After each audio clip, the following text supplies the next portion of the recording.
One of the most athletic and best throwing quarterbacks in the portal.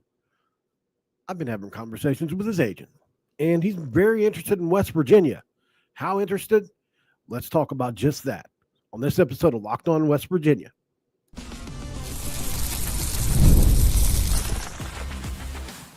You are Locked On West Virginia, your daily podcast on the West Virginia Mountaineers, part of the Locked On Podcast Network, your team every day.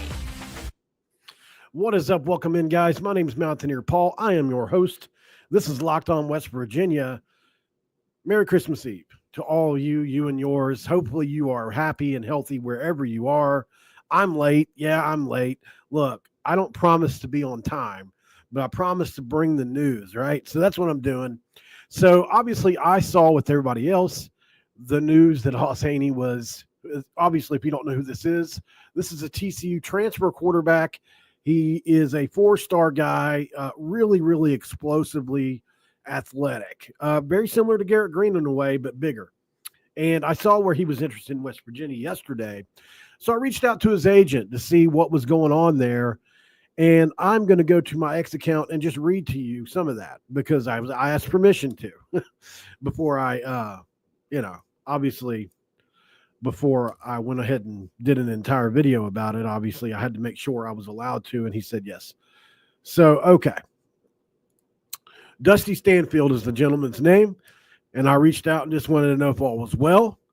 And I asked if Hauss Hejny was how interested in West Virginia. He said very. He's going to make a couple of visits, but it won't be after till New Year's. And then I went out and inquired how interested, though, because obviously there's only a set few visits that somebody can make. And here's why West Virginia is at the very top of this list. He's still figuring out who to visit, but he would fit so well into Rich Rod's system. West Virginia is extremely high on the list, possibly number one. So that's great news to hear. I figured, you know what? That's enough for me to do a video on because, in my opinion, you couldn't script a better quarterback than Hauss Hejny for this offense. This is like I said, Garrett Green-esque quarterback, but with much better throwing ability at this point. I mean, it's just being honest here. Although I don't feel Garrett was used correctly, I do feel that Hauss Hejny is just a more gifted thrower of the football at this stage in his career, even though he would be he was a freshman last year, so he's either going to be a redshirt freshman or sophomore. I'm not sure which one he's going into yet. But having more conversation about that, I even asked if it was okay to run with because, obviously I'm not just going to put our messages out for people to hear. So he said, yeah, go ahead. Obviously, I realize that agents use people for different reasons and they, leverage and what have you. I get it. I'm not saying that couldn't possibly happen to me. I'm not naive enough to say no. Like, he was just being confiding in me just because, I get it. Like, agents use people for whatever reason. But I do think that what we talked about, and I can't go into everything, makes sense because what Rich Rod does with quarterbacks, there's a history with it. You can go back, right? You can say, look, this guy, one of the greatest quarterback, or one of the second greatest, if you want to say it's Major Harris, quarterback in the history of that university, ran a Rich Rod offense. You go look at Arizona. You look at Denard Robinson, right? Shoelaces at Michigan. You go look at other places Rich Rod has been, or you want to look at Huff last year and look at his numbers. And what could you do in it, right? Like, you would be so far, maybe Denard Robinson or another one of those guys at Arizona would be in that ballpark, but you have to say this would be one of the higher level guys that Rich has pulled to run this offense. And if you haven't seen this kid run with the ball yet, very similar to Garrett Green, speed-wise, athletically, from a move standpoint. So, yes, he would be absolutely, positively an awesome option for this offense. And I think we need to wish this into existence. Now I have been getting peppered with this, so I will just go ahead and say people are asking me, what about Nico? And I think it's fair to ask, what about Nico? And I'll just put my feelings out publicly on Nico right now. I'm in a situation with Nico that I was in with Garrett before not this season, but the year before when he had the big season and we won 9 wins. I need to see more. I feel like Nico kind of lost my – before last year, I felt like he should have, obviously Garrett was the guy going into that, but I felt really good about Nico. Those performances at Cincinnati and Kansas State really hurt me. Now, the Arizona, he was 18-22 against a really bad team, right? But he did it. But it was also dink and dunk. It wasn't exactly.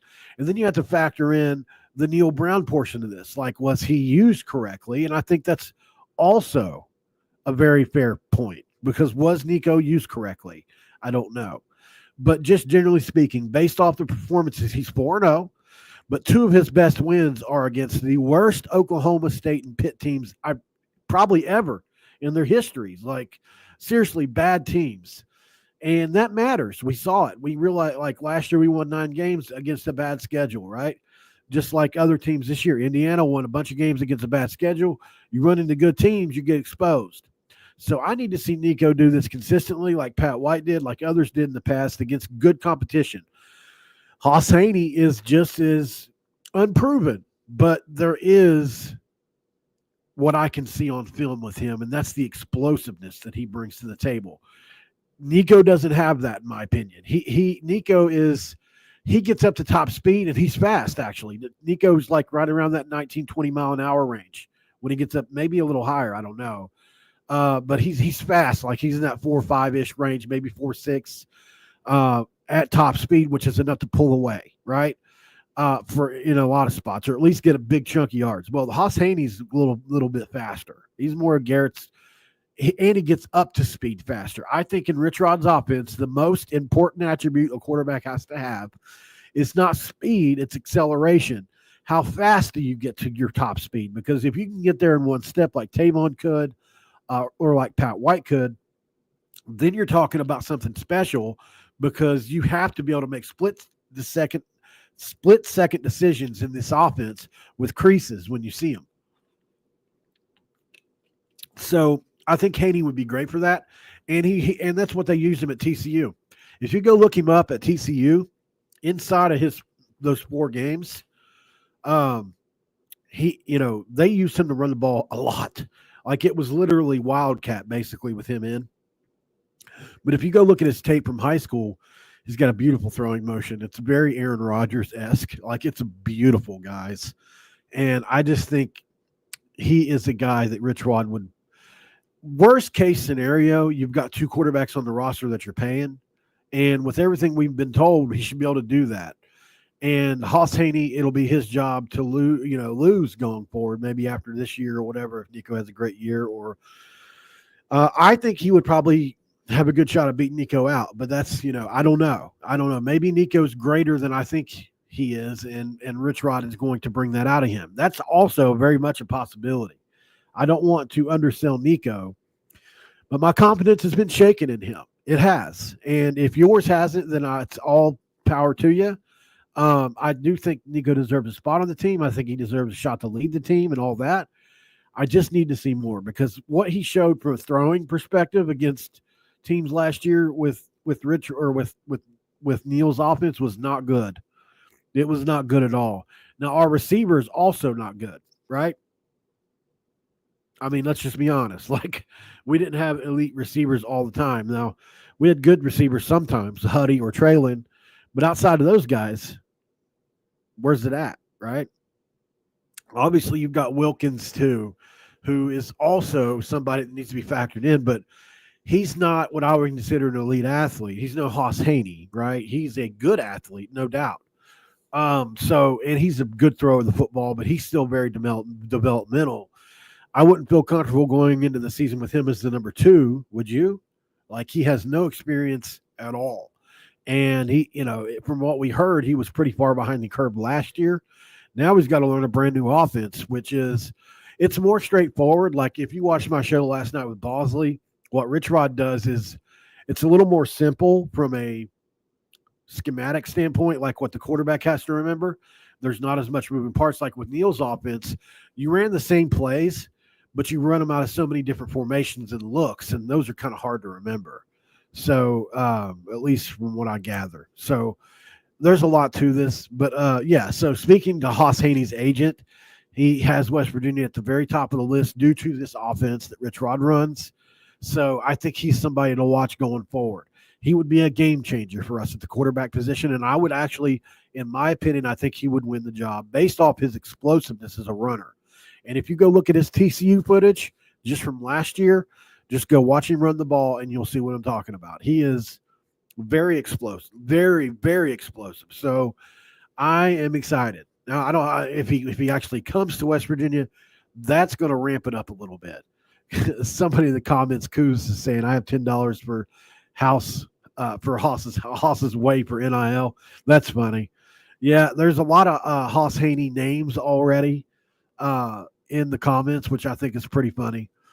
He has a hard edge name, and he is hard edge. That's another thing. Go type in Hauss Hejny on YouTube after this video and watch it. Like there's an entire drive. It's in his fourth game before they had to use his red shirt at TCU of him just running over people. Like it's literally a whole drive of TCU just using him to get first downs and him just bulldozing people. Like there is high school tape of him dump trucking people, literally just bowling over people. And he has that aspect to his game, but he's also got the long speed to just pull away from people. He really does. So he would be the best of both worlds, and he can throw it. So a very exciting possibility for us going forward. Yes, I love what Robert says in the comments. Mac, if he can make it happen, maybe we should all tag. Hey, look, there's like 400 people watching right now. If we all just tag Pat McAfee and Hauss Hejny and say, look, shout him out, whatever we got to do, let's do it. Everybody, let's go tag Hauss Hejny and Pat McAfee and see what happens. Let's put the pressure on. You know what I mean? So this is going to be fun, guys. And I hope hopefully this is a decent anyways. Obviously, it's not a commitment, so I couldn't bring that to you for Christmas. But for Christmas Eve, I'll give you the potential, right? So up next here on Locked On West Virginia, though, let's talk about yesterday's commitments. I have some interesting words for those commitments from yesterday.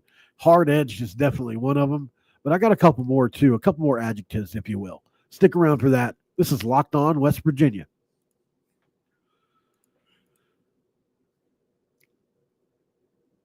And this episode of Locked On West Virginia is brought to you by FanDuel, guys. FanDuel is one of my very favorite websites for many reasons, but this year the NFL playoffs are almost here. But it's not too late to get in on the regular season action with FanDuel, America's #1 sportsbook, because right now new customers can finish the season strong with $250 in bonus bets if your first $5 bet wins. FanDuel has so many ways for you to pick up the W, and I love betting on which players will score a touchdown and how many points they will score. It's pretty thrilling. All you have to do, guys, is join FanDuel.com today. That's FanDuel.com for your chance at $250 in bonus bets.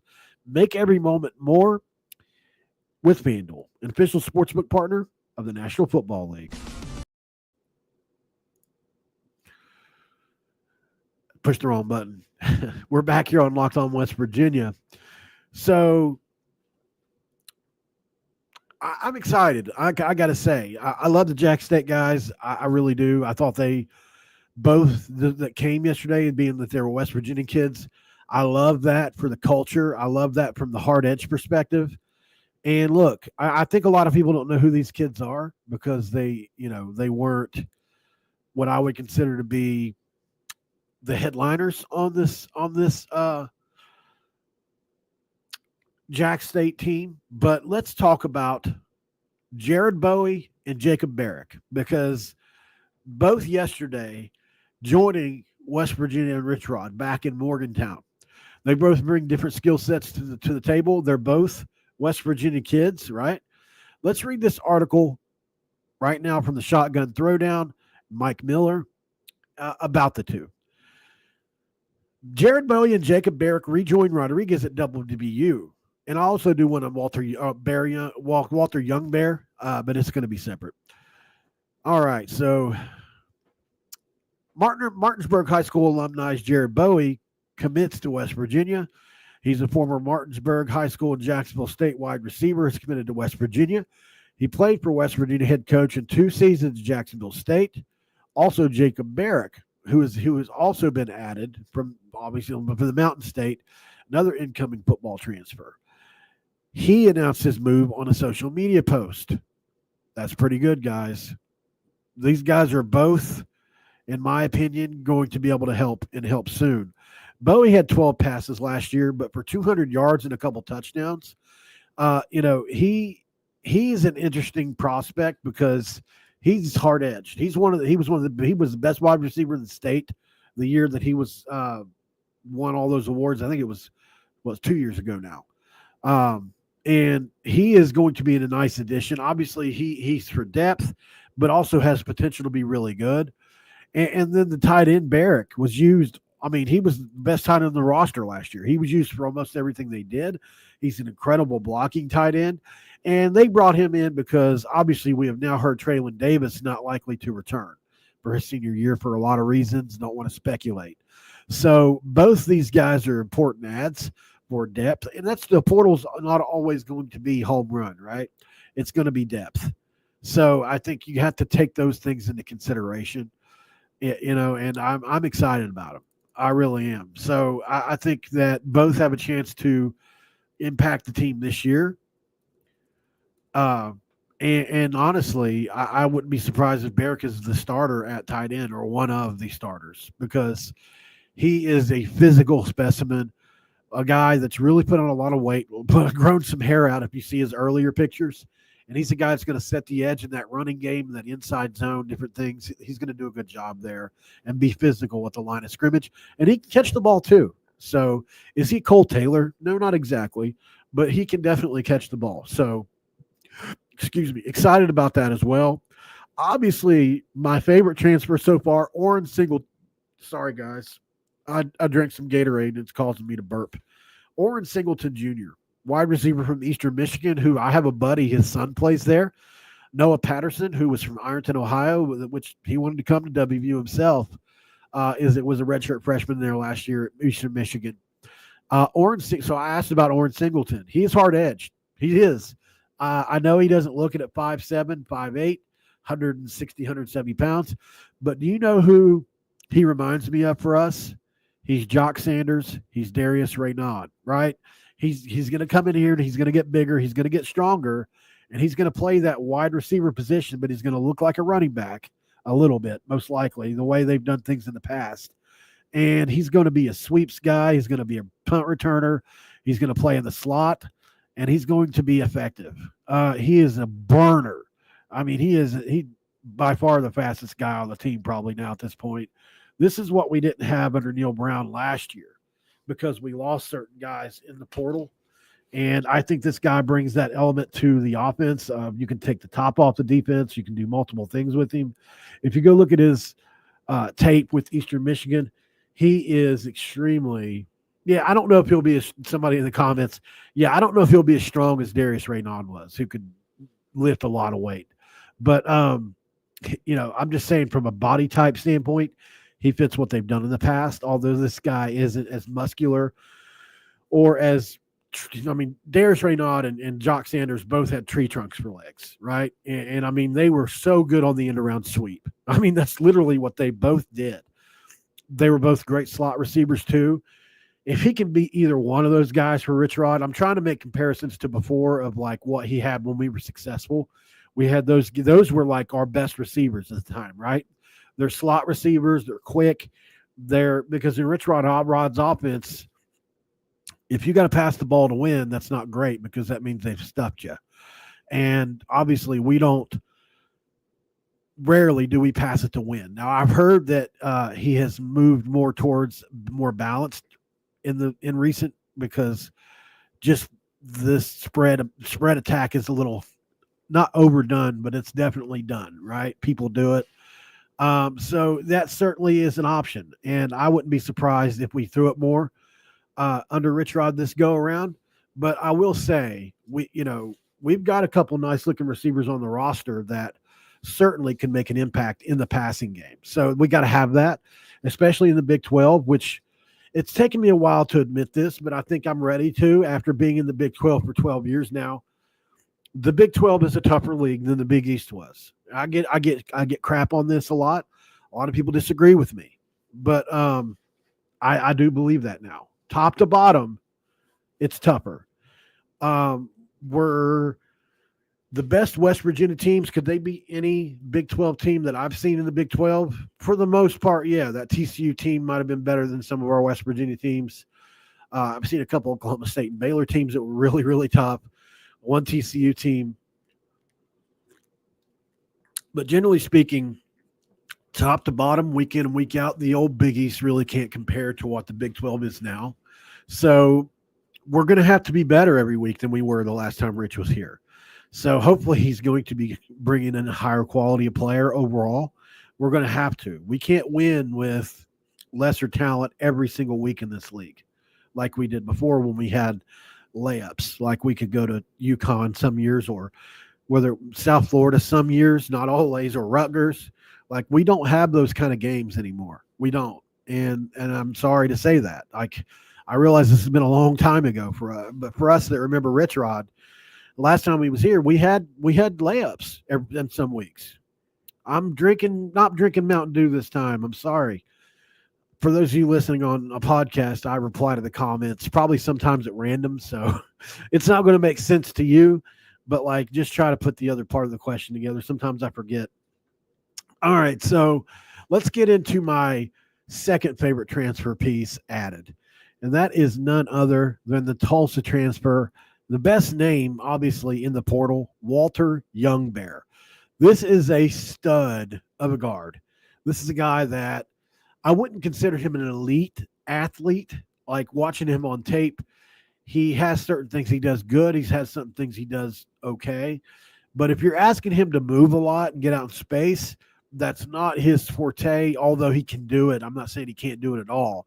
I'm just saying, like, trying to think of a good example. Tomas Rimac, obviously, is a great example. He's a guy that can get out in space and move really well, or Wyatt Milam is, or especially Nick Malone, but that's a tackle. But this guy is impossible to move. Like, he literally locks people up, and once he stops your momentum, he drives you into the ground. You're going down into the ground. The West Virginia Mountaineers picked up their third commitment, and this is Skylar Callahan at SI. Out of the transfer portal leading to the services of Tulsa offensive line transfer Walter Youngbear. He chose West Virginia over offers from Cal, Liberty, North Carolina, Pitt, Stanford, UCF, Virginia, Western Kentucky, and a few others. Youngbear primarily plays left guard, but can play just about anywhere on the interior. This past season, he was a third-team All-ACC selection. So he was third-team All-ACC. This is a guy that could come in. He'll probably compete for a starting spot, but don't be surprised if he's a backup. We'll see where it plays out. I think he could start, but I don't want to, this is a third team All ACC guy. So that means that he wasn't even really maybe not even the best guard on his own team. So I think it's fair to say, like, it's not like we're talking about Tulane. This is Tulsa. So while I love the guy on tape, I think he's got potential. I also want to say that, like, we have a pretty good offensive lineman here still. Even though we've lost a few, we've got guys. We do. We've got Nick Cray. We've got Landon Livingston. Obviously, we've got Xavier Bosley, which is my guy. But other than that, I just think, this would be great. No more depth pieces. We've got some starters we brought in. But for those of you joining in late, I'll go ahead and go back over what I talked in the beginning. On the other side of the break, guys, I'll tell you about the quarterback that we are looking at. Just stick around for that. This is Locked On West Virginia.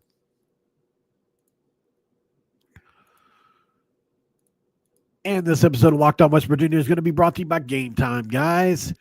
That's right. It's Game Time. Game Time picks filters out the fluff to show you only incredible deals on great seats, so you don't have to waste thousands and thousands of hours searching for tickets. Maybe not thousands of hours, but definitely lots of hours.